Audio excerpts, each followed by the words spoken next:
My name is Miranda. I'm 29 and my life changed forever when I was 11 years old. My parents abandoned me at Chicago's Union Station, laughing as they drove away, calling it a character-building exercise. That funny prank was actually part of a pattern of emotional abuse disguised as tough love. Today, I'm standing at their doorstep with news that will shatter their carefully crafted facade and transform our family dynamic forever. They have no idea what's coming. I still remember the fear in my eyes when I realized they weren't coming back that day. If you've ever experienced family betrayal disguised as just a joke, let me know where you're watching from in the comments. While you're here, please subscribe to support stories like mine that need to be told.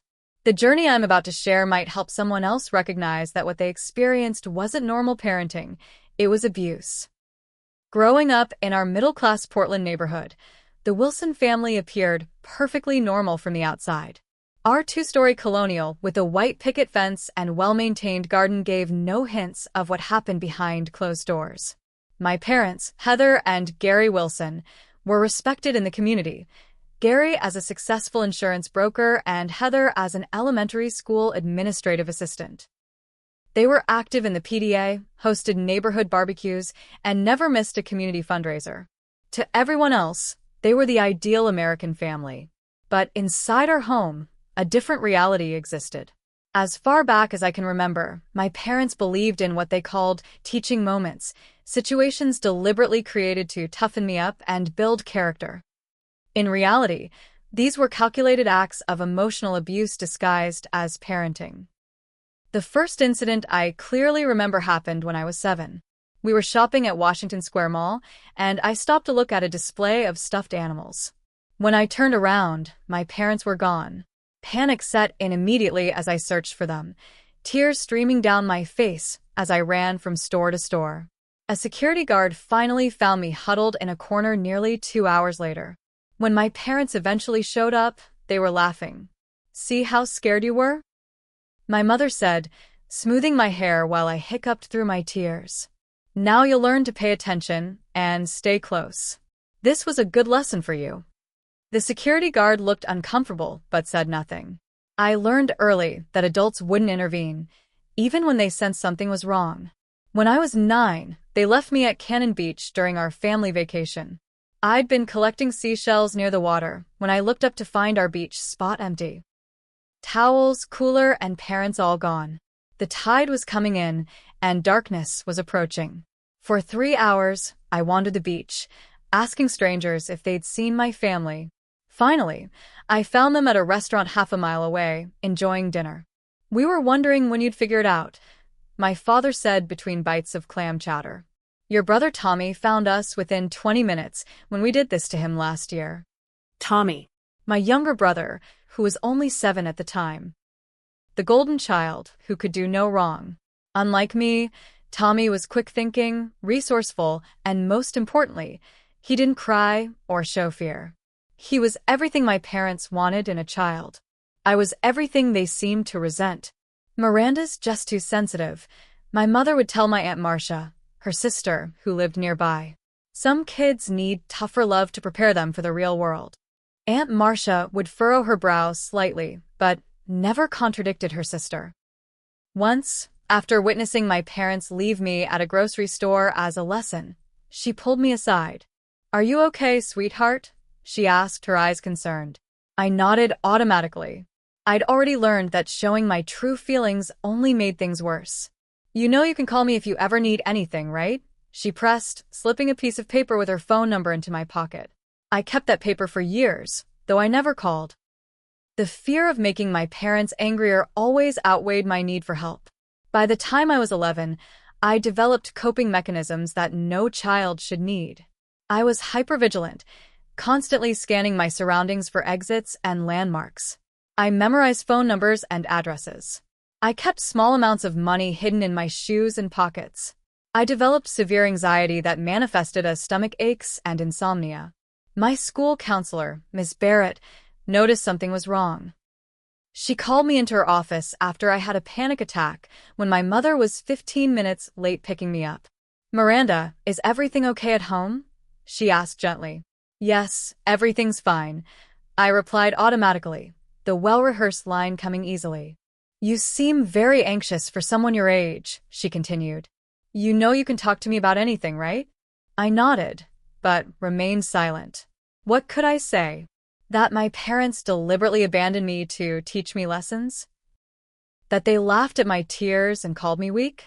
Who would believe that the respected Wilsons would do such things? And worse, what would happen if I told and was sent back home anyway? So I said nothing, and the abandonment continued. The Chicago incident happened during summer vacation before 6th grade. We were visiting my father's college friend in Chicago for a week. On our third day, we took the train downtown to visit the Field Museum. After several hours of exploring, we stopped at Union Station to use the restrooms before heading back to my father's friend's house in the suburbs. Miranda, we're going to get some snacks, my mother said as we exited the restrooms. Wait for us right here by this pillar. I nodded and stood exactly where she pointed. 15 minutes passed. Then 30. Then an hour. The massive station was crowded with travelers rushing in all directions. Announcements blared over the speakers. Trains arrived and departed. And still, I waited. After 2 hours, terror had fully set in. This wasn't like the mall or the beach. This was a massive train station in a city I didn't know, filled with strangers. I had no phone, no money, and no idea where my parents' friend lived or even his full name. A kind-faced older woman noticed me standing alone, clearly distressed. Are you okay, sweetie? She asked, approaching cautiously. I burst into tears, finally admitting I didn't know where my parents were. They told me to wait here, but they've been gone for hours, I sobbed. The woman, Linda, took me to station security. They tried calling my parents' cell phones repeatedly, but there was no answer. Finally, after another hour, my parents sauntered into the security office, looking completely unconcerned. There you are, my mother said casually. We were wondering when you'd think to ask for help. The security officer looked shocked. Ma'am, your daughter has been alone in this station for over 3 hours. She's 11 years old. It was a learning experience. My father responded dismissively. She needs to learn problem-solving skills. The real world isn't going to coddle her. The security officer started to say something else, but my parents were already ushering me out, gripped tight on my shoulders. In the car, they laughed about how long it had taken me to figure it out. Tommy would have found us within the first hour, my mother said. We were just at the cafe across the street, watching you the whole time. I stared out the window, silent tears streaming down my face as they continued critiquing my performance in their character-building exercise. The message was clear. My fear and pain were amusing to them. My feelings didn't matter. And there was no one who would protect me, not even the authorities who had clearly seen something wrong. That night, I cried myself to sleep in the guest bedroom of my father's friend's house, wondering what was wrong with me that made my own parents treat me this way. I didn't understand then that the problem was never me. It would take me years to realize that. The train station incident marked a turning point in my psychological development. What had been childhood anxiety blossomed into full-blown panic attacks. I developed severe trust issues, not just with my parents, but with all authority figures. How could I trust adults when the ones biologically programmed to protect me used my fear as entertainment? My academic performance suffered as I struggled to concentrate through the constant anxiety. Teachers noted I seemed distracted and withdrawn, but the Wilsons were such respected community members that no one pressed too hard. When my grades slipped from S to CS, my parents used it as further evidence of my inadequacy compared to Tommy, whose report cards remained spotless. Why can't you be more like your brother? Became the refrain of my adolescence, a question for which I never had an answer. Tommy was 2 years younger than me but seemed light years ahead in our parents' estimation. Where I was overly sensitive, he was emotionally intelligent. Where I was anxious, he was cautious. Where I overreacted, he showed appropriate concern. The double standard was glaring, but I lacked the vocabulary to name it. The dynamic was clear. I was the family scapegoat, Tommy the golden child. Our roles were rigid and unalterable, regardless of our actual behaviors or achievements. When I won a regional essay contest in 8th grade, my parents attended the ceremony but spent the entire time telling other parents about Tommy's science project. When I made the junior varsity volleyball team as a freshman, they questioned whether sports were distracting me from academic improvement.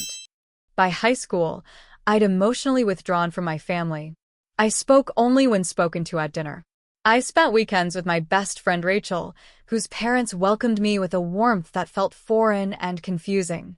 Rachel's mother, Susan, would hug me hello and goodbye every time I visited. Her father, Mark, took genuine interest in my activities and opinions. The first time he asked what I thought about a political issue and then listened attentively to my answer, I nearly cried from the simple dignity of being treated as a person whose thoughts mattered. "Your parents are so cool," I told Rachel once, as we lounged in her basement watching movies. "They're just normal," she replied, confused. "Don't yours talk to you like that?" I changed the subject, unable to explain what was normal in the Wilson household. Rachel's family showed me what healthy parental love looked like, and that realization was both comforting and devastating. I began to understand that what I experienced at home wasn't typical tough love. It was emotional neglect and psychological abuse. During junior year, college application season arrived, and I approached it with single-minded determination. College represented escape, freedom from daily psychological warfare, and the chance to reinvent myself somewhere no one knew the Wilson family reputation. I applied to 12 schools, all at least 1,000 miles from Portland. My guidance counselor raised eyebrows at the geographic spread, but helped me compile my applications. When acceptance letters started arriving in spring of senior year, I hid them from my parents, afraid they'd find a way to sabotage my escape. The letter from NYU arrived on a rainy Tuesday in April. Full acceptance with a partial academic scholarship. Not enough to cover everything, but a start. I allowed myself a moment of pure joy before the reality set in.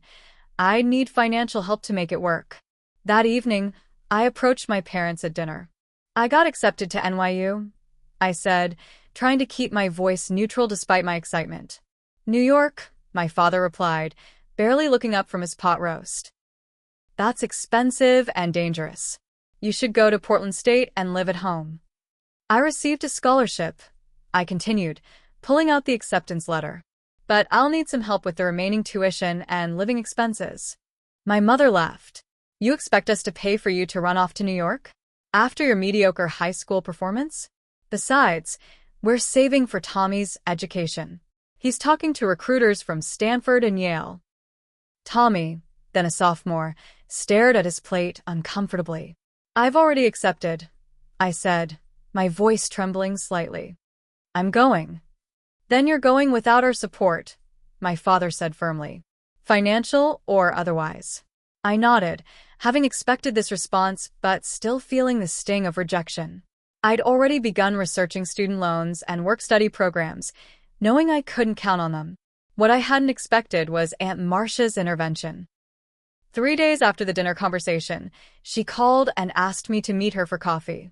"I heard about NYU," she said once we were seated with our drinks. "Congratulations.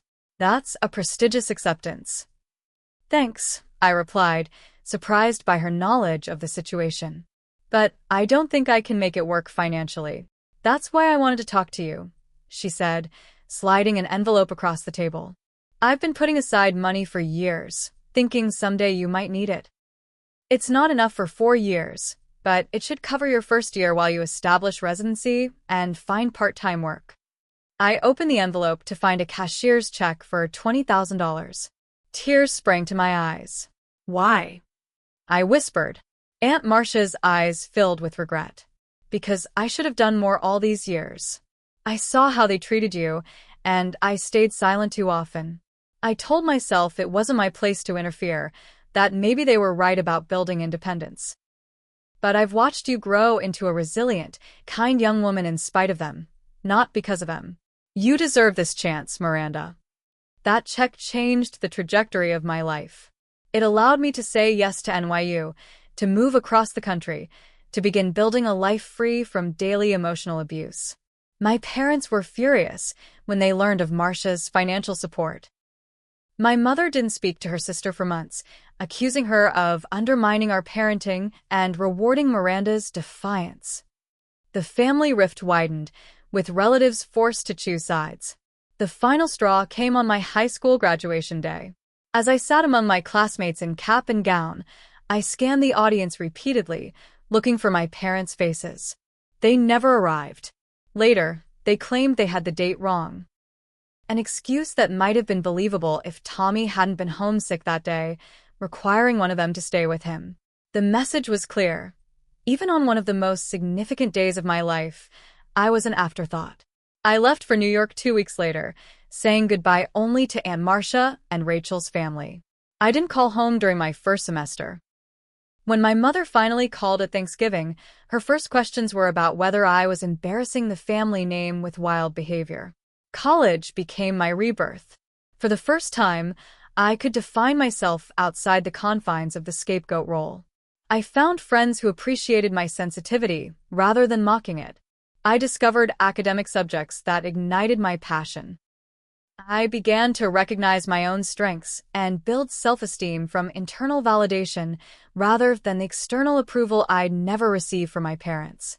In my sophomore year, I met Kevin in a comparative literature class. Kind, thoughtful, and from a loving family himself, he noticed the way I flinched at unexpected criticism and how I apologized excessively for minor mistakes. He never pushed for explanations but created space where I felt safe enough to eventually share them. "That's not normal, Miranda," he said gently after I told him about the train station incident. "That's not tough love or character building. That's abuse."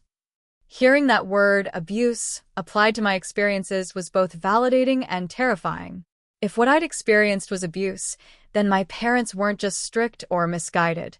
They were harmful. The implication shook the foundation of how I understood my childhood. At Kevin's encouragement, I began seeing a therapist through the University Counseling Center. Dr. Lauren Phillips specialized in family trauma and attachment disorders. Our weekly sessions became anchors as I navigated the complex process of recognizing and processing my childhood experiences. "What you're describing is a pattern of emotional abuse and neglect," Dr. Phillips explained during one session. "The deliberate abandonment scenarios, the comparison to your brother, the withholding of affection and approval, these aren't parenting techniques. They're control and manipulation tactics." 6 months into therapy, Dr. Phillips suggested a diagnosis that changed my understanding of myself: complex post-traumatic stress disorder, CPTSD, resulting from prolonged childhood trauma. Many people associate PTSD with war veterans or survivors of singular traumatic events, she explained. But CPTSD develops from sustained trauma, particularly in childhood when the brain is still developing. Your hypervigilance, anxiety, difficulty trusting others, and tendency to expect abandonment, these are all adaptive responses to the environment you grew up in. Understanding that my psychological struggles weren't character flaws but survival mechanisms was revolutionary. I wasn't broken. I was wounded in ways that could heal with proper care and time. By graduation, I'd reduced contact with my parents to brief, superficial phone calls on major holidays. They didn't attend my college graduation either, citing the expense of cross-country travel, though they'd flown to Boston the previous month to tour colleges with Tommy. I built a life in New York after graduation, securing a job in publishing and moving in with Kevin. I created a chosen family of friends who demonstrated what healthy relationships looked like. I continued therapy, working through layers of trauma and gradually developing healthier coping mechanisms. For 5 years, I maintained minimal contact with my biological family, focusing instead on my own healing and growth. I believed I'd found a sustainable equilibrium, geographical and emotional distance from my parents, with enough surface-level contact to avoid complete estrangement. Then came the phone call that shattered that carefully constructed peace. The call from Tommy came on a rainy Tuesday evening in October, nearly 5 years after my college graduation. Kevin and I were making dinner in our Brooklyn apartment when my phone lit up with my brother's name. Tommy and I had maintained a strained relationship over the years. Though never actively cruel like our parents, he had been a passive participant in my scapegoating, sometimes joining in their criticism to deflect attention from himself. Our conversations were infrequent and superficial, focusing on neutral topics like movies or his college courses. "Tommy, is everything okay?" I answered, immediately concerned by the unexpected call. "No, not really," he replied, his voice tight. "I need to tell you something, and you're not going to like it."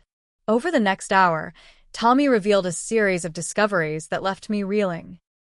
Now a law student at Berkeley, he'd returned home for a weekend to gather some childhood documents for a personal project. While searching through our parents' home office, he'd found a file labeled with my name. Inside were printouts of social media posts our parents had been making for years, portraying themselves as abandoned by their ungrateful daughter. They'd been constructing an elaborate narrative in which I had cut them off cruelly and without reason, leaving them heartbroken and confused. "They show your childhood photos and write these long posts about how they miss you and don't understand why you left," Tommy explained. "They get tons of sympathy comments. People I've never even met ask me how they're coping with your abandonment." The revelation hit like a physical blow. Not only had they emotionally abused me throughout my childhood, but they were now actively rewriting history to position themselves as victims. "There's more," Tommy continued hesitantly. "I found their updated will. They've written you out completely.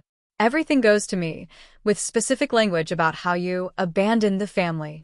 And they've been telling the extended family that you refused to speak to them despite their constant attempts to reach out." My hands shook as I processed this information. The gaslighting had reached a new level, not just denying their abuse, but creating an alternate reality in which I was the villain. "Why are you telling me this now?" I asked, struggling to keep my voice steady. Tommy was quiet for a moment. "Because I've been complicit for too long," he finally said. "I knew what they were doing to you was wrong, even when we were kids. But I was scared that if I spoke up, they'd turn on me too. I've been a coward, Miranda. And I'm sorry." His apology cracked something open inside me, a door I'd kept firmly shut.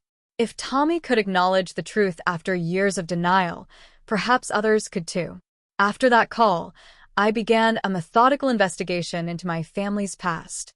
I contacted old neighbors and family friends, carefully probing for information without revealing my intentions. I discovered my mother, Heather, had been abandoned by her own mother at age 12 when her parents divorced, a trauma she'd never disclosed to us, but which seemed to echo through her parenting choices. I learned my father, Gary, had another family before marrying my mother. A wife and infant son he'd left in Chicago, paying child support but otherwise completely uninvolved. This explained our infrequent vacations to Chicago over the years. They had been coordinated around his son's schedule to ensure they never crossed paths. The most significant revelation came from Aunt Marcia, who contacted me 2 weeks after Tommy's call. Her voice sounded weaker than I remembered. "I've been diagnosed with stage 4 pancreatic cancer," she told me without preamble. "The doctors say I have about 3 months. There are things I need to tell you before I go." We arranged to video chat the following day. Marcia looked gaunt, her once vibrant red hair now thin and gray. She wasted no time with pleasantries. "I've been a coward, Miranda," she began, echoing Tommy's words. "I knew what was happening to you wasn't right, but I didn't do enough to stop it. I told myself small interventions were better than nothing, giving you my phone number, helping with college. But I should have done more." Tears slid down her hollow cheeks as she continued. "What you don't know is that I documented some of it. I was so concerned that I started recording interactions when I was present. I thought someday I might need evidence if things escalated to a point where authorities needed to be involved." My breath caught. "You have recordings?" She nodded. "Videos from family gatherings, holidays, even that time at the grocery store. I've kept them all these years. Not sure what to do with them. Now I want you to have them." Marcia explained she'd already arranged for a package to be sent to me containing a flash drive with all the video evidence, along with a notarized statement detailing other incidents she'd witnessed. "I don't want to die knowing I never really stood up for you," she said. "Maybe it's too late to make a difference, but you deserve to have the truth acknowledged." After our call, I spent days researching childhood emotional abuse, its long-term effects, and the complex dynamics of family scapegoating. I found online support groups for adult survivors of childhood emotional abuse and connected with others whose experiences mirrored mine. For the first time, I didn't feel alone in what I'd endured. When Marcia's package arrived, Kevin sat with me as I reviewed the contents. The videos were even more damning than I'd expected. There was my 10th birthday party, where my parents spent the entire time praising Tommy's recent spelling bee while barely acknowledging me. There was Thanksgiving when I was 13, my mother mocking my anxiety as attention-seeking behavior, while relatives laughed uncomfortably. And most disturbingly, there was footage of my parents discussing their teaching methods openly with Marcia, defending their abandonment tactics as necessary for my development. Watching adult me observing child me experience these moments created a surreal disconnect. The casual cruelty displayed toward that vulnerable child me ignited something beyond pain. It sparked determination. I consulted with Dr. Phillips about my discoveries, seeking guidance on how to proceed. We discussed the difference between revenge and justice, between acting from hurt and acting from healing. "What do you hope to achieve by confronting them?" she asked during one session. I considered the question carefully. I want acknowledgement, not just for me, but for everyone they've lied to. I want the extended family to know the truth. I want to reclaim my narrative. Over the next month, I developed a methodical plan. Thanksgiving was approaching, the perfect opportunity to address the entire family at once. My parents always hosted an elaborate dinner for extended family, positioning themselves as the generous patriarchs of the Wilson clan. I compiled a comprehensive document detailing the pattern of emotional abuse throughout my childhood, corroborated with Marcia's videos, my therapy records, and statements from others who had witnessed concerning behavior. I included screenshots of their false social media posts alongside documentation of our actual limited communication, demonstrating their fabricated abandonment narrative. Kevin worried about the emotional toll returning home might take. "Are you sure you want to put yourself back in that environment?" he asked one night as we lay in bed. "You've worked so hard to heal."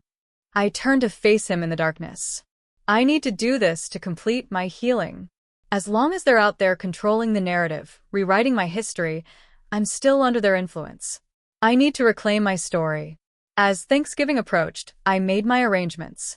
I booked flights to Portland for Kevin and myself. I contacted Rachel, who still lived in the area, and she immediately agreed to support me. I reached out to Ms. Barrett, my former school counselor, who remembered me clearly and had maintained records of her concerns about my home situation. Most surprisingly, Tommy agreed to stand with me. "I've been silent too long," he said during one of our increasingly frequent calls. "I can't keep pretending everything was normal." The pieces were falling into place. After years of feeling powerless against my parents' manipulation, I was finally taking control of my own narrative. The truth would soon be revealed, and for better or worse, nothing would ever be the same. If you've ever had to confront toxic family members about past trauma, you know the courage it takes. The pit in my stomach grew as our flight to Portland approached, but I knew this confrontation was necessary for my own healing. Has anyone else had to stand up to family who rewrote history to make themselves look better? The next part of my story shows exactly how I prepared to face my abusers after years of silence. The November air in Portland hit sharper and colder than I remembered as Kevin and I exited the airport. We'd arrived 2 days before Thanksgiving, giving me time to gather my support system and prepare emotionally for the confrontation ahead. Our first stop was the hospice facility where Aunt Marcia now resided. Her condition had deteriorated rapidly since our video call, the cancer advancing more quickly than doctors had predicted.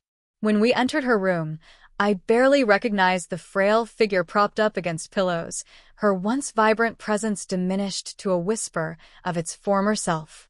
"Miranda," she whispered, a smile lighting her gaunt face. "You came." I took her hand gently, shocked by how light and papery it felt. "Of course I came." Kevin waited in the hallway while Marcia and I spoke privately. Despite her weakened state, her mind remained sharp.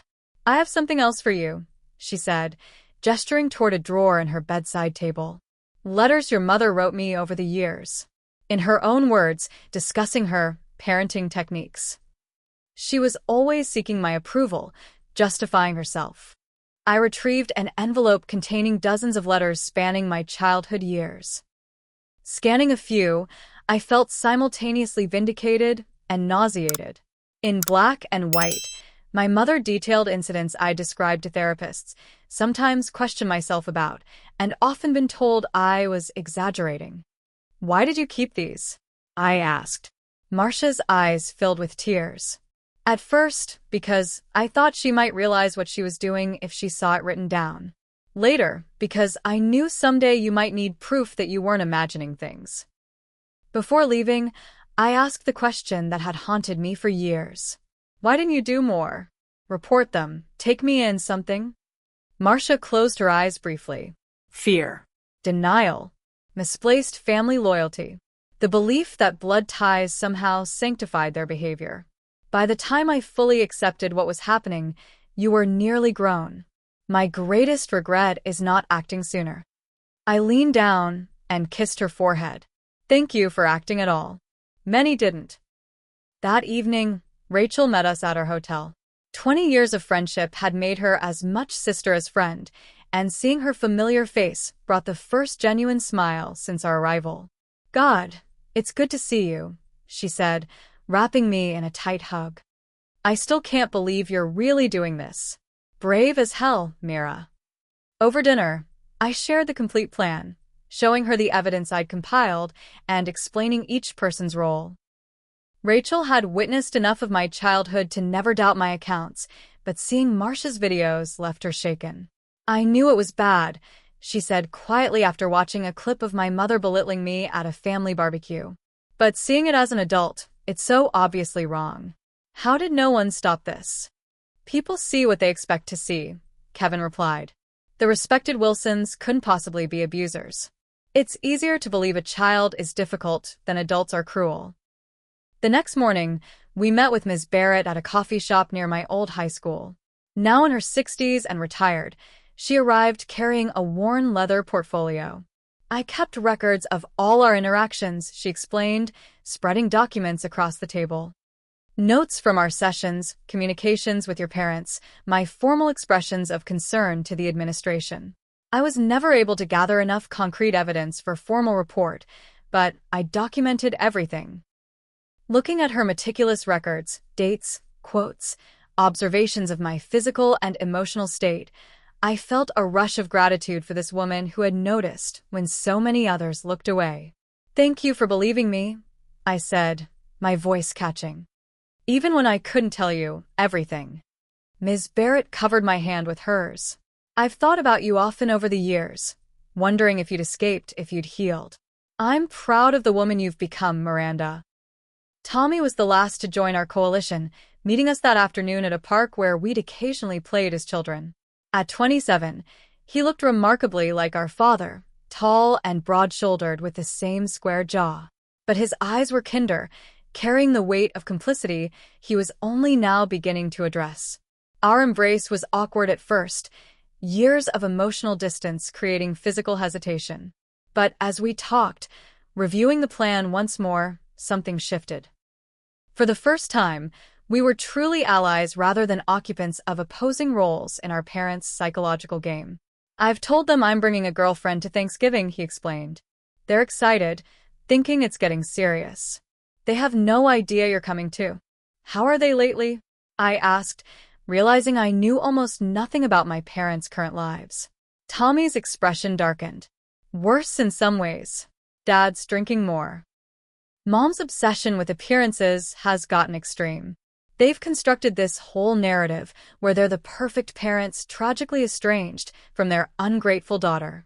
Meanwhile, they put immense pressure on me to fulfill all their expectations. Law school, the right kind of girlfriend, the right career path. You could have kept playing along," I pointed out. "Why risk their disapproval now?" He was quiet for a moment. "Because watching what they did to you, staying silent while they twisted the truth, it's been eating away at my soul. I can't be the person they want me to be, and also someone I can respect." The day before Thanksgiving, I drove past our childhood home, Kevin beside me offering silent support. The house looked exactly as I remembered, immaculate exterior belying the emotional carnage within. Fresh paint, manicured lawn, seasonal wreath on the door. The perfect facade. I hadn't told my parents I was coming. The element of surprise was crucial. Otherwise, they'd have time to prepare defenses, warn family members against believing me, perhaps even cancel the gathering entirely. That night, I barely slept, rehearsing what I would say, anticipating their counterarguments, preparing for the emotional manipulation they would inevitably employ. Kevin held me through my anxiety, his steady presence an anchor against the turbulent memories threatening to pull me under. "Remember," he whispered in the pre-dawn darkness, "no matter what happens tomorrow, you already won by building a life they said you couldn't have, by becoming whole despite their attempts to break you." Thanksgiving morning dawned gray and drizzly, typical Portland weather that matched my emotional state. I dressed carefully in a professional blue dress. Nothing flashy or provocative that could be used to dismiss me, but nothing that suggested uncertainty either. I styled my hair simply, applied minimal makeup, and wore the pearl earrings Aunt Marcia had given me for my college graduation. Kevin, Rachel, Ms. Barrett, and I arrived at Tommy's apartment at noon to finalize our approach. Tommy's fictitious girlfriend provided the perfect cover for additional guests at dinner. "Mom's been cooking since dawn," Tommy reported. "Grandparents are already there. Uncle Robert and his family should arrive around 2. Dinner's at 4. We reviewed our roles once more. Tommy would arrive first with Kevin, introducing him as a friend from law school. Rachel and Ms. Barrett would arrive next, presented as Tommy's girlfriend and her mother. I would come last after everyone was seated, creating a controlled environment for the confrontation. As the time approached, my anxiety peaked. Doubts flooded my mind. Was I doing the right thing? Would this bring healing or just more pain? Was public confrontation the answer, or was I descending to their level of manipulation? "Miranda," Kevin said softly, reading my expression. "This isn't about revenge. It's about truth. You deserve to have your truth acknowledged." I nodded, centering myself in that knowledge. This wasn't about hurting them as they had hurt me. It was about reclaiming my narrative, correcting the record, and perhaps helping others in the family avoid similar fate. At 3:30, our plan was set in motion. Tommy and Kevin left first. 15 minutes later, Rachel and Ms. Barrett followed. I waited alone in Tommy's apartment, reviewing my notes one final time, breathing deeply to calm my racing heart. At 4 o'clock, I received Tommy's text. "Everyone's here. Dinner is served." It was time to face the authors of my childhood trauma, to stand before those who had shaped my deepest fears and tell my truth. With one final deep breath, I gathered my portfolio of evidence, got into my rental car, and drove toward the reckoning that was 20 years in the making. I know what it's like to prepare yourself for a confrontation that could change everything. The drive to my parents' house that day was the longest of my life. Have you ever had to face someone who hurt you, knowing they'd deny everything? If you're following my journey, I'd love to know what gave you strength in similar situations. Leave a comment below, and let's continue this story together as I walk into my parents' house for the first time in 8 years. The walk from my car to the front door of my childhood home felt surreal, as if I were moving through water. Each step required conscious effort, my body remembering the anxiety that had permeated this space. The sounds of conversation and laughter drifted through the windows, my family, unaware that their carefully constructed narrative was about to be challenged. I rang the doorbell, the same chime I'd heard countless times throughout my childhood. Footsteps approached, and then the door swung open to reveal my father, Gary Wilson. At 62, he looked older than I expected, hair more gray than brown, lines deeper around his eyes, slight paunch straining his sweater. For a moment, he didn't recognize me, his expression politely curious as if greeting a stranger. Then recognition dawned, followed immediately by shock. "Miranda?" he stammered, color draining from his face. "Hello, Dad," I replied, my voice steadier than I felt. "Happy Thanksgiving." Before he could recover enough to respond, I stepped past him into the entryway. The house smelled exactly as I remembered. My mother's signature apple cinnamon potpourri, turkey roasting, the faint undertone of furniture polish. Nothing had changed, from the formal family portraits lining the hallway to the crystal bowl of decorative pine cones on the entry table. I moved toward the dining room, drawn by the sudden silence that had fallen over the previously animated conversation. 8 faces turned toward me in various states of surprise as I appeared in the doorway. My mother froze halfway between sitting and standing, a serving spoon suspended in midair. Tommy met my eyes with a slight nod of encouragement. Kevin, Rachel, and Miss Barrett sat together on one side of the table, their presence clearly confusing to my relatives. Miranda? My mother's voice cracked on my name, her face cycling rapidly through shock, confusion, and most tellingly, fear. What are you doing here? I was invited to Thanksgiving. I replied calmly.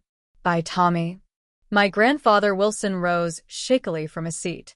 At 87, he was frilier than I remembered, but his eyes were sharp with emotion. Miranda, my girl. It's been too long. He embraced me with trembling arms while my grandmother dabbed at her eyes with a napkin. We thought we might never see you again, she whispered. My Uncle Robert and Aunt Patricia exchanged confused glances. Their teenage children, cousins I barely knew, stared openly. I don't understand, my mother said, finding her voice. You haven't spoken to us in years. You've refused our calls, ignored our messages. And there it was, the first lie, delivered with such conviction that she might almost believe it herself. That's not true, Mom, I said quietly. And I think it's time we all talked about what is true. My father had recovered enough to join the tableau, positioning himself beside my mother in a united front. This is hardly the time or place for whatever grievances you've come to air, he said stiffly. We have guests. Yes, you do, I agreed. And they should hear this too. Everyone should understand exactly what happened in this family. I placed my portfolio on the table and removed several documents. I've brought evidence of what I'm about to discuss. Everyone here deserves to know the truth. Evidence? My mother laughed nervously. You sound delusional, Miranda. Is this why you've stayed away? Have you been ill? It was a classic tactic, discredit the messenger to invalidate the message. I'd anticipated this move. I'm perfectly well, Mom. In fact, I've spent years in therapy recovering from my childhood in this house. I turned to address the entire table. Many of you have probably wondered why I abandoned my family, as my parents have claimed. You've seen their social media posts about their heartbreak, their confusion over why their daughter cut them off. Today, I'm here to set the record straight. I began methodically presenting my case, starting with the pattern of deliberate abandonment throughout my childhood. I described the mall incident, the beach, and finally the train station in Chicago. With each example, my parents' faces grew tighter, my mother's knuckles whitening around her water glass. These weren't isolated incidents, I explained. They were part of a pattern of emotional abuse disguised as teaching moments or character building. That's ridiculous, my father interrupted. Every parent disciplines their children. We were preparing you for the real world. Abandoning your 11-year-old daughter in a train station in a strange city isn't discipline, Tommy said quietly. It's abuse. The table fell silent at Tommy's intervention. My mother turned to him, betrayal etched across her features. You're taking her side? After everything we've done for you? I'm not taking sides, Mom. I'm telling the truth. I was there. I saw what happened to Miranda. I benefited from being the good child, while she was punished for normal reactions to abnormal situations. My mother's strategy shifted instantly. Miranda has always been sensitive, dramatic. She's exaggerating normal parenting into some kind of abuse narrative. Tommy, surely you remember how difficult she was. This was the moment I'd prepared for. I opened my laptop and turned it toward the table. I don't need to exaggerate anything. I have evidence. The first video from Aunt Marcia's collection began to play. It showed Thanksgiving dinner when I was 13, this very table, many of these same people. In the video, I accidentally spilled cranberry sauce on the tablecloth. My mother's reaction was disproportionate rage, followed by a 20-minute tirade about my clumsiness, incompetence, and how Tommy never makes these mistakes. The table watched in uncomfortable silence as past me sat with downcast eyes, accepting the verbal assault without defense. The video ended, and I started another, a family barbecue where my father announced Tommy's baseball trophy to assembled guests while ignoring my recent academic awards sitting right beside it on the mantel. Video after video showed the pattern. The subtle undermining, the comparison, the dismissal of my feelings and accomplishments, the disproportionate criticism of minor mistakes. "Marcia recorded these?" my mother whispered, betrayal evident in her voice. "She knew something was wrong," I replied. "She wanted evidence in case it was ever needed." I pulled out the letters next. "She also kept all the letters you wrote her, Mom. The ones where you explicitly described your parenting philosophy and the teaching moments you created." I read excerpts aloud, including one where my mother detailed the train station incident with pride, describing my tears as necessary emotional growth, and commenting that Miranda needs these hard lessons more than Tommy does. "She's too soft." My grandparents exchanged disturbed glances. Uncle Robert looked ill. "This is all being taken out of context," my father insisted, though his voice had lost its certainty. "There's more," I continued, presenting the documentation of their recent behavior. The false social media posts portraying themselves as abandoned parents, the manipulated timeline of our contact, the will explicitly disinheriting me for abandonment that never occurred. "You've been systematically lying to this family about me for years," I said, my voice finally betraying emotion. "You abused me throughout my childhood.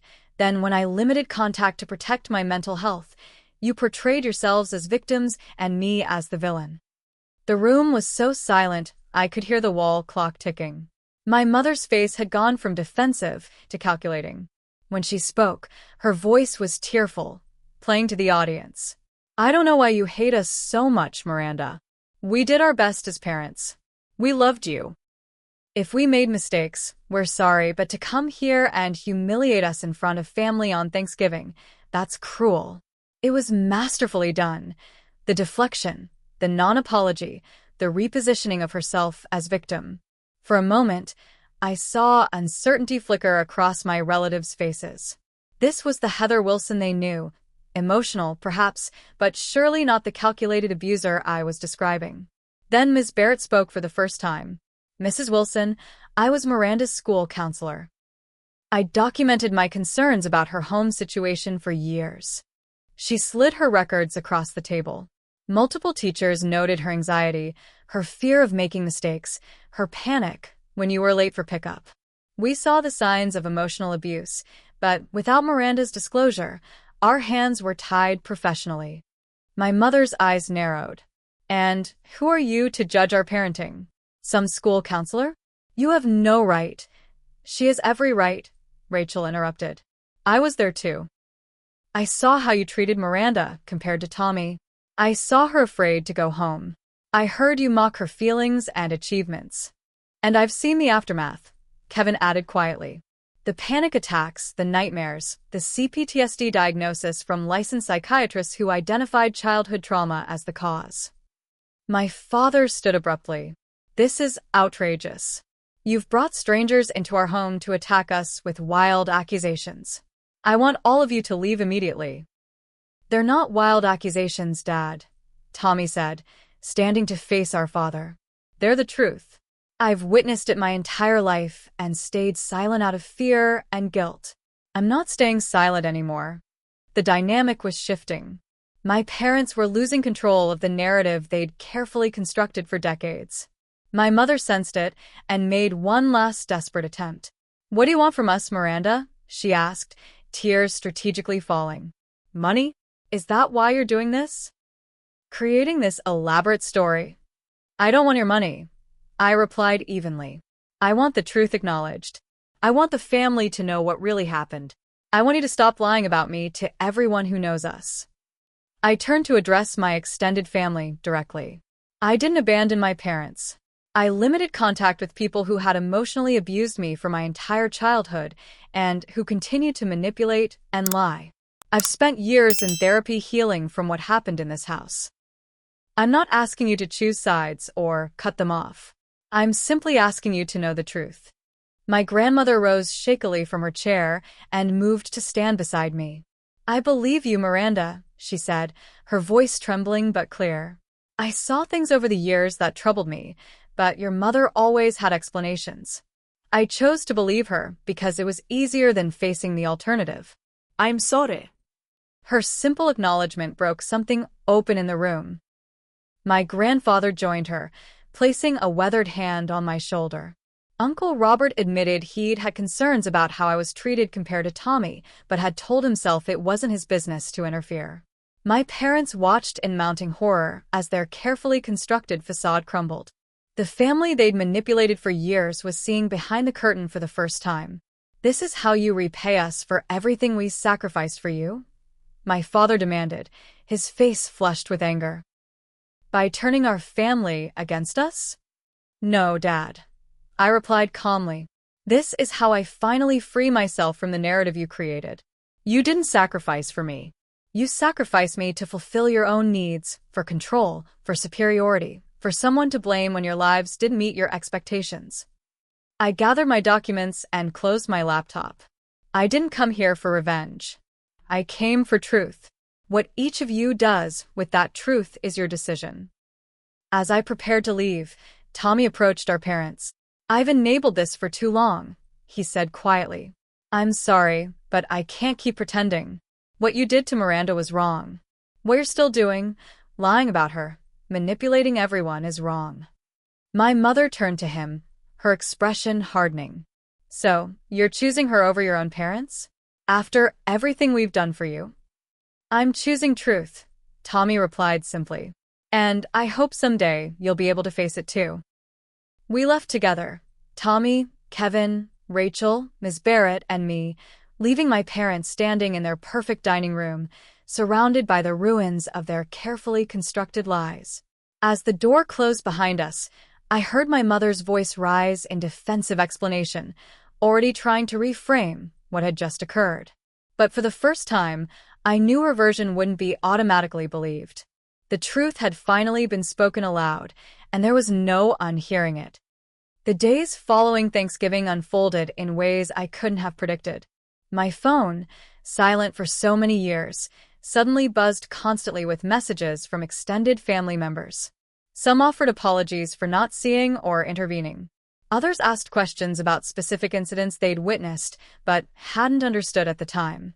A few remained loyal to my parents, sending angry texts accusing me of exaggeration and attention-seeking. I responded to each with calm dignity, neither defending nor attacking, simply standing in my truth. The validation from those who believed me provided healing I hadn't known I needed. My parents' reaction was predictable. The morning after Thanksgiving, they launched a counteroffensive. My father left threatening voicemails about potential legal action for defamation. My mother alternated between tearful pleas portraying herself as a misunderstood victim and vicious attacks on my character, mental stability, and motives. They're panicking because they've lost control of the narrative, Dr. Phillips explained during an emergency therapy session I scheduled upon returning to New York. Their self-image is so dependent on being perceived as perfect parents that your truth-telling threatens their core identity. A week after Thanksgiving, Tommy called with unexpected news. Aunt Marcia passed away last night, he said gently. The hospice nurse said she went peacefully in her sleep. Despite knowing it was coming, grief hit hard. Marcia had been imperfect in her protection but had ultimately provided the evidence that validated my experiences. Her death marked the loss of a complicated ally. The following day, her lawyer contacted me. Ms. Wilson, your aunt left specific instructions regarding her will. She wanted you to know immediately after her passing. Marcia had left me her entire estate, a modest home in Portland suburbs, retirement accounts, and personal possessions valued together at approximately $850,000. Her letter explained it as poor compensation for years of inadequate protection, but perhaps a foundation for the security your parents should have provided. This unexpected inheritance provided more than financial security. It represented a final acknowledgement of the truth from someone who had witnessed my childhood. The symbolism wasn't lost on my parents, who responded with predictable fury when they learned their sister had betrayed them even in death. As winter deepened, the repercussions of Thanksgiving's revelations continued to ripple outward. My father, whose insurance business relied heavily on his reputation in the community, began losing clients as whispers spread. Not because I had shared our family business widely, but because several relatives who had witnessed the confrontation had connections throughout Portland's business community.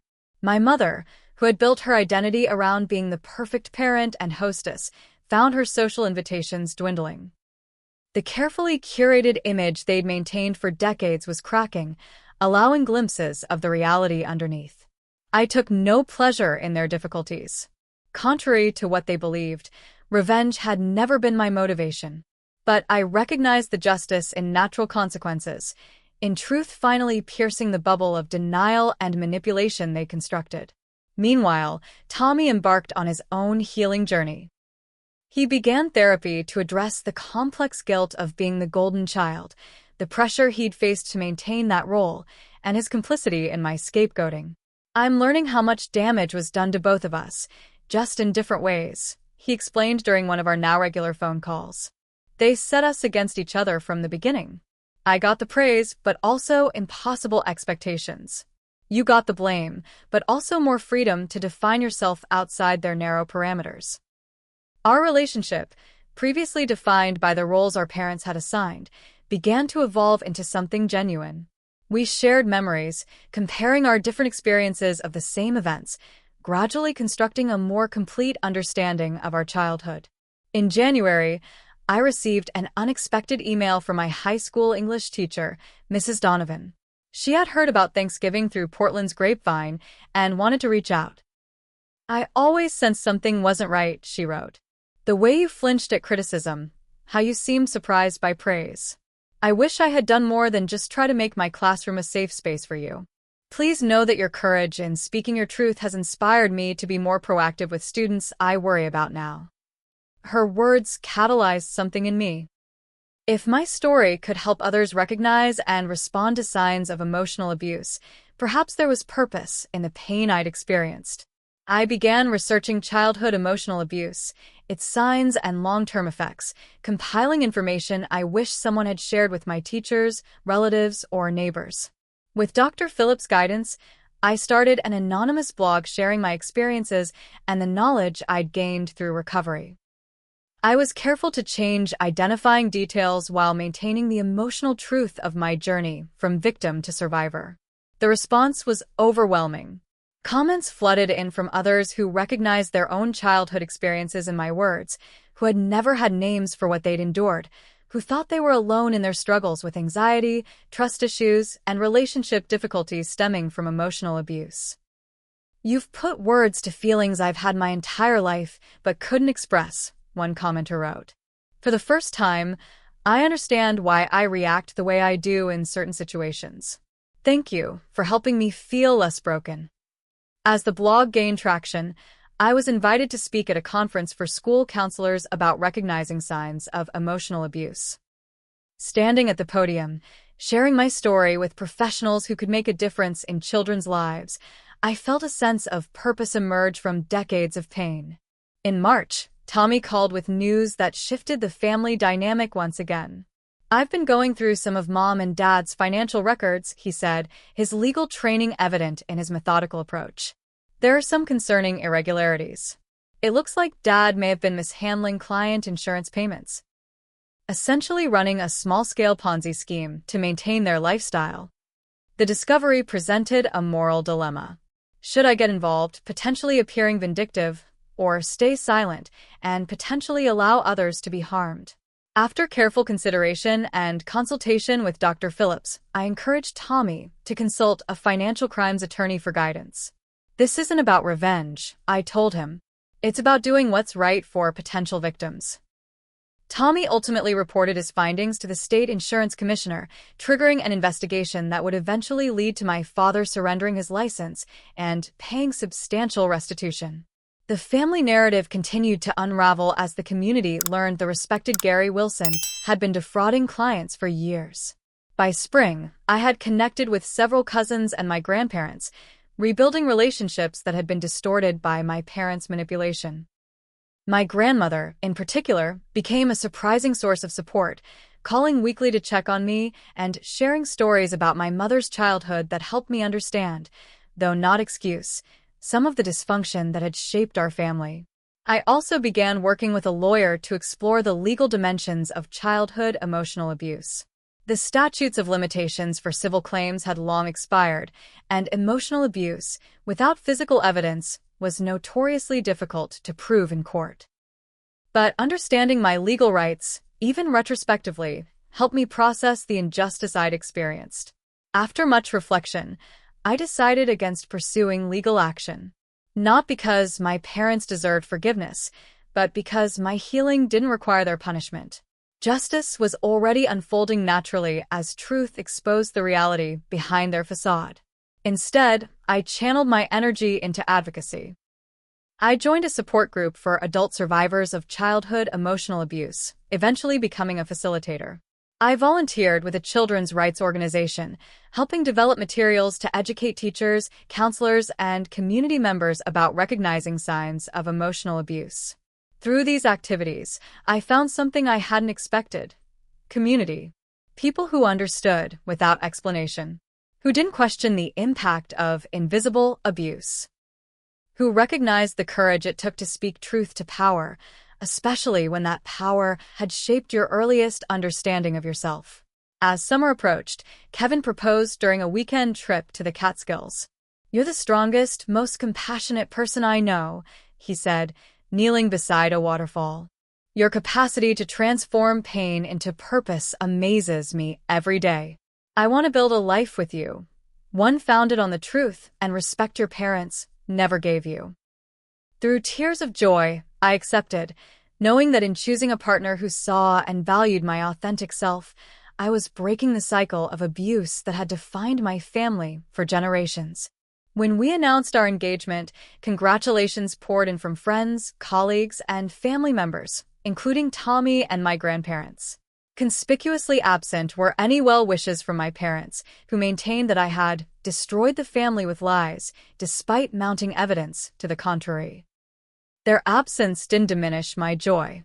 For the first time, I understood that their approval had never been attainable, not because of any deficiency in me, but because their capacity to love was conditional in ways that reflected their own brokenness.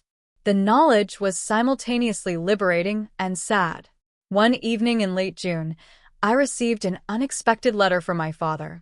Unlike his previous communications, this one contained no threats or accusations. Instead, it held something I'd never thought possible: a glimmer of recognition. "I've been thinking about what happened at Thanksgiving," he wrote in his precise handwriting. "While I still believe many of your claims are exaggerated, I've had to consider that your perception of your childhood is genuinely different from what we intended. Perhaps in trying to raise you differently than we were raised, we made mistakes we didn't recognize." It wasn't a full acknowledgement or apology. It contained qualifiers and minimizations. But it represented the first crack in the wall of denial he'd maintained for decades. I decided to receive it as what it was: not the validation I'd once desperately needed, but a small step toward potential reconciliation, if only with reality rather than with me personally. My mother, in contrast, remained entrenched in her narrative of victimhood. She sent a birthday card addressed to my ungrateful daughter, with a lengthy enumeration of sacrifices she'd made and how I had repaid her with public humiliation. I recognized it as a last-ditch attempt to trigger the guilt and shame that had once controlled me. Instead of being drawn into her emotional manipulation, I filed the card with my documentation and continued focusing on my healing journey. By the one-year anniversary of our Thanksgiving confrontation, my life had transformed in ways I couldn't have imagined. I'd published articles on childhood emotional abuse in several psychology journals. I'd spoken at conferences and to parent groups. I'd helped develop a curriculum for teacher training on recognizing family dysfunction. I'd built genuine relationships with family members previously kept at a distance by my parents' manipulation. Most importantly, I'd learned that healing doesn't require the acknowledgement or apology of those who harmed you. It requires acknowledging your own truth, surrounding yourself with people who respect and support that truth, and finding meaning that transcends the pain you've experienced. The little girl abandoned at Chicago's Union Station would never have imagined the woman she would become. Not defined by victimhood but strengthened by survival, capable of breaking generational patterns and creating a life built on authenticity rather than appearance. As I planned my wedding and continued my advocacy work, I carried that knowledge like a talisman against doubt. The truth, once spoken, cannot be unheard. And in that truth lies the power to heal not just yourself, but potentially others who have walked similar paths in silence. 1 year after the Thanksgiving confrontation that changed everything, I stood in my Brooklyn apartment preparing for a very different kind of holiday gathering. The dining table was set for 8, Kevin and me, Tommy and his new girlfriend Sophia, Rachel and her husband, and 2 close friends who had supported me throughout my healing journey. This chosen family represented everything my childhood Thanksgivings had lacked. Genuine affection, mutual respect, and the freedom to be authentically ourselves. The past year had brought transformation far beyond what I had anticipated when I'd stood on my parents' doorstep with my portfolio of evidence. My work as a child advocate had evolved from blogging to professional speaking engagements. I had recently been hired as a consultant for a documentary about childhood emotional abuse, sharing my story alongside experts in psychology and child development. Tommy arrived first, bringing Sophia and a bottle of wine. At 28, my brother seemed years younger than he had at our parents' Thanksgiving table, the perpetual tension in his shoulders replaced by an easy confidence that came from living authentically rather than performing for approval. "I passed the bar," he announced as we embraced. "But I've decided not to join a corporate firm. I'm taking a position with the Children's Rights Alliance instead." His decision to use his legal education to help vulnerable children rather than pursue the prestigious career path our parents had mapped out for him represented his own form of liberation. Sophia, a pediatric nurse he'd met through his volunteer work, beamed with pride beside him. As our other guests arrived and we gathered around the table, I felt a profound sense of peace. This was what family should be. People who chose to be together, who supported each other's growth, who valued authenticity over appearance. During dinner, conversation flowed easily from wedding plans to career developments to gentle teasing and shared jokes. There were no eggshells to walk on, no hidden agendas, no fear that vulnerability would be weaponized later. The contrast with my childhood experiences was stark and healing. After dessert, Tommy raised his glass in a toast. "To Miranda," he said, his voice thick with emotion, "who had the courage to speak truth even when no one was listening, and who taught me that real strength isn't about never showing weakness, but about being authentic even when it's difficult." As glasses clinked and smiles warmed the room, my phone buzzed with a text message. Normally, I would have ignored it during dinner, but something prompted me to check. It was from my father. The first direct communication since his letter months earlier. "Thinking of you today." It read simply, "Hope you're well. No accusations. No demands. No manipulation. Just an acknowledgement of my existence on a day that had once been weaponized against me." I showed it to Tommy, who raised his eyebrows in surprise. "Progress?" he asked. "Maybe," I replied. Or maybe just reality finally setting in. The text represented neither forgiveness nor reconciliation. Those would require acknowledgement and amends that might never come. But it suggested a small shift in the rigid denial that had characterized my parents' response to being confronted with their behavior. My mother remained unchanged, according to Tommy's infrequent updates. She had doubled down on her narrative of victimhood, joining online groups for parents estranged by ungrateful children, where she could receive validation without accountability. I had long since blocked her on social media and filtered her emails to a folder I checked only when emotionally prepared for their content. I had learned to set boundaries that protected my mental health while leaving space for potential change. I no longer needed her acknowledgement to validate my experiences, but I remained open to genuine growth if it ever occurred. 2 weeks after our Thanksgiving gathering, I experienced one of the most healing moments of my journey. While volunteering at a community center in Manhattan, I noticed a young girl, perhaps 8 or 9, looking increasingly distressed as closing time approached and no one had come to collect her. "Are you waiting for someone?" I asked gently, approaching her with the awareness of how vulnerable she must feel. She nodded, eyes filling with tears. "My mom was supposed to pick me up after her shift, but she's really late." The parallel to my own childhood experiences was unmistakable, but my response could be entirely different. I sat beside her, not too close, and spoke calmly. "That must be scary. Would you like to call her? Or is there another adult we could contact while we wait?" The relief in her eyes at being believed and supported rather than dismissed was profound. We called her mother, who had gotten stuck in subway delays and was frantically trying to reach the center. I waited with the girl, sharing a snack from my bag and chatting about her art project until her mother arrived, breathless with worry and gratitude. As they left together, the mother holding her daughter's hand tightly, I felt a circle closing. The abandoned child I had been would always be part of me, but she no longer defined me. I had become someone who could offer others the support and validation I had lacked. That realization informed the most significant decision Kevin and I made that year, to begin the process of becoming foster parents.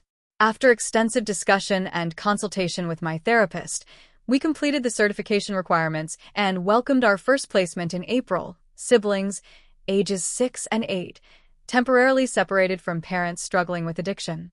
"Are you sure you're ready for this?" Dr. Phillips had asked when I first broached the subject. Working with vulnerable children when you're still healing from your own childhood trauma can be triggering. "I'm not doing it despite my experiences," I'd explained. "I'm doing it because of them. I know what it feels like to be a child whose emotional needs are met. I know the difference a supportive adult can make. I want to be that person for children who need it." Parenting, even temporarily, brought unexpected healing. Each time I responded to the children's needs with patience rather than irritation, each time I validated their feelings rather than dismissing them, each time I created safety rather than fear, I was also parenting my younger self. The cycle of emotional neglect that had defined my family for generations was being broken, deliberately and consciously, one interaction at a time. Kevin proved to be the partner I never dared hope for. Steady, compassionate, and insightful about the children's needs and my occasional triggers. Together, we created the secure home environment neither of us had fully experienced in childhood. As spring turned to summer, my professional advocacy work expanded to include consulting with family court judges about recognizing emotional abuse in custody cases. The invisibility of psychological harm had allowed my parents to maintain their facade for decades. I was determined to help make such harm more visible within systems designed to protect children. In July, I received an unexpected email from my former neighbor, Mrs. Henderson, who had lived next door throughout my childhood. Now in her 80s, she had recently been diagnosed with terminal cancer and was putting her affairs in order, which included making amends where needed. "I knew something wasn't right in your home," she wrote. "I heard your mother's tirades through open windows in summer. I saw your father's indifference to your achievements while he celebrated your brother's. I noticed your anxiety, your watchfulness, your two-adult responsibility. But I told myself it wasn't my place to interfere. I convinced myself it couldn't be that bad because you were always clean, well-fed, and polite. I was wrong, and my silence made me complicit. I hope you can forgive an old woman for failing you when you needed advocates." Her acknowledgement brought tears, not of renewed pain but of validation.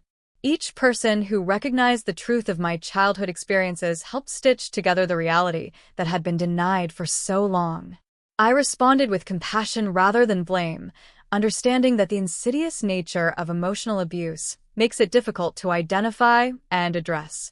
Her relief at my forgiveness was palpable in her reply, which ended with wisdom I've carried forward. "Speaking truth is never too late. even when action is no longer possible.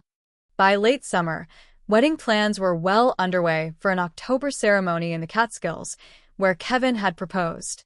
The guest list reflected our chosen family, friends who had become essential to our lives, relatives who had acknowledged truth rather than maintaining comfortable denial, colleagues who shared our commitment to child welfare. My father's response to the invitation was another surprise.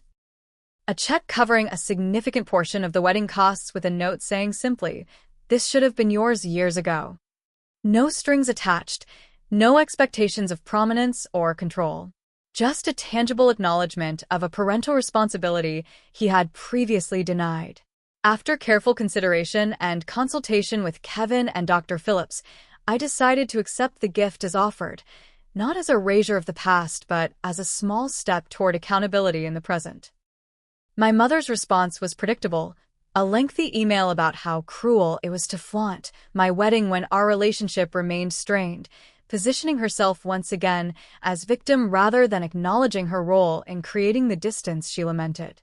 The wedding itself became a testament to the family we had chosen and created rather than the one I had been born into.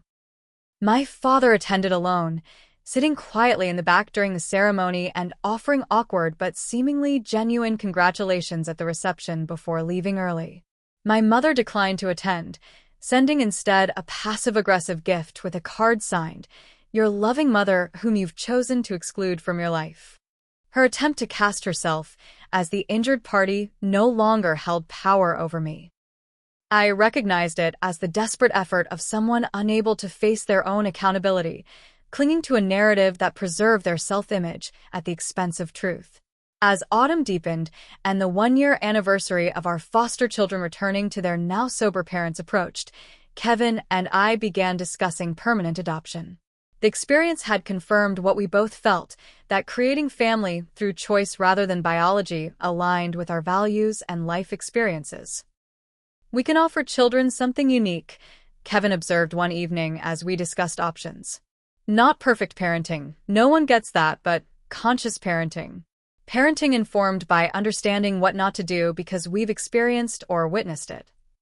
His insight captured exactly what motivated me, the opportunity to transform painful knowledge into protective wisdom, to create for others the emotional safety I had lacked. Not to erase my history, but to give it purpose beyond suffering.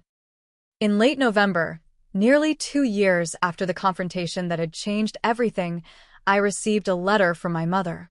Unlike her previous communications, this one contained no accusations, no self-pity, no manipulation. Instead, it held something I had stopped expecting, the first glimpse of potential accountability. "I've been in therapy," she wrote. "Not because I believe everything you've claimed, but because I can't deny that something went very wrong between us. My therapist suggested I try to understand your perspective rather than defending mine. I'm trying, though it's difficult. The mother you describe is not who I intended to be." It wasn't a full acknowledgement or apology. It contained hedges and qualifications, but it represented the first crack in the absolute denial she had maintained for decades. I recognized it as what it was. Not the validation I had once desperately needed, but perhaps the beginning of her own healing journey.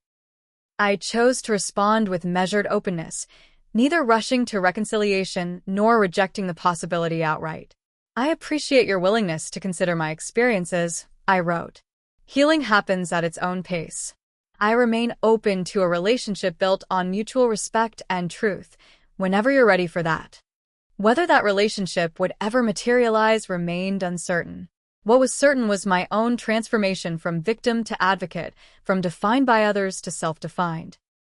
The frightened child abandoned at Chicago's Union Station had become a woman capable of setting boundaries, speaking truth, and creating genuine connection. As the holiday season approached again, I reflected on the journey of the past 2 years. The confrontation that had seemed so terrifying had ultimately liberated not just me, but others in the family system. Tommy had found his authentic voice and purpose. Extended family members had been freed from manipulation and false narratives. Even my parents, in their different ways, had been forced to confront realities they had spent decades denying. my father with tentative steps toward acknowledgement, my mother with continued resistance, but at least some questioning. Most importantly, the cycle had been broken. The patterns of emotional abuse that had likely extended back generations would end with me. Any children who entered my life, whether through fostering, adoption, or other means, would experience validation rather than dismissal, support rather than abandonment, truth rather than manipulation. On a crisp December morning, I stood at the same train station where I had once been abandoned, this time voluntarily.